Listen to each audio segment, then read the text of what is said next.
We have some breaking news coming in. Netanyahu bashes Macron for call to pause arms sales to Israel.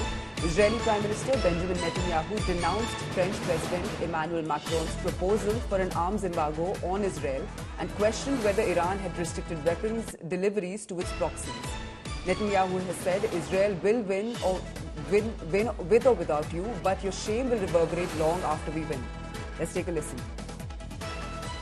President Macron against Iran, which last week fired over 200 ballistic missiles directly at Israel, and which stands behind the seven-front war against Israel. As Israel fights the forces of barbarism led by Iran, all civilized countries should be standing firmly by Israel's side.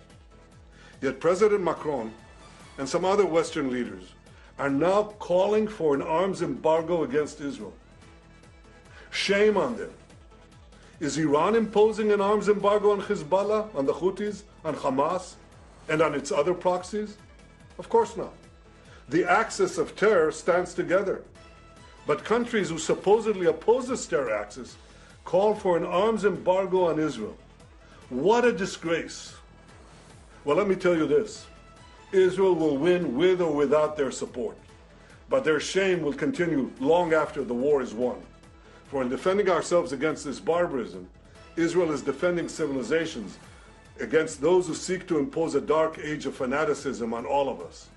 Rest assured, Israel will fight until the battle is won, for our sake and for the sake of the peace and security of the entire world. We have Geeta Mohan joining us on the phone line for more on this. Geeta, Prime Minister Netanyahu has hit out at Macron, calling the embargo a disgrace. And he's also said that all civilized nations must stand with Israel at this point. Give us more details. Well, Israel and France have a very important historical relationship, and even as we speak, Macron's minister, Foreign Minister Jean-Noël Barrot, is in a trip to West Asia, what they call Middle East, and he will end his trip with Israel. He will be in Israel on Monday, that is tomorrow. And at such a time, we're looking at France actually coming out and wanting a diplomatic solution to this entire conflict. Too many people have died.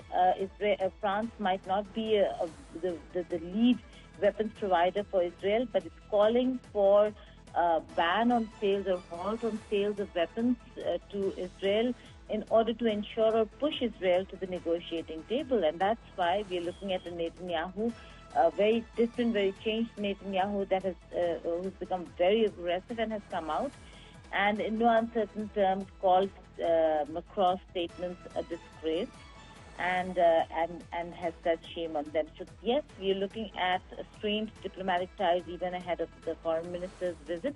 We'll have to wait and see what really is conveyed to the French minister when he is in Tel Aviv.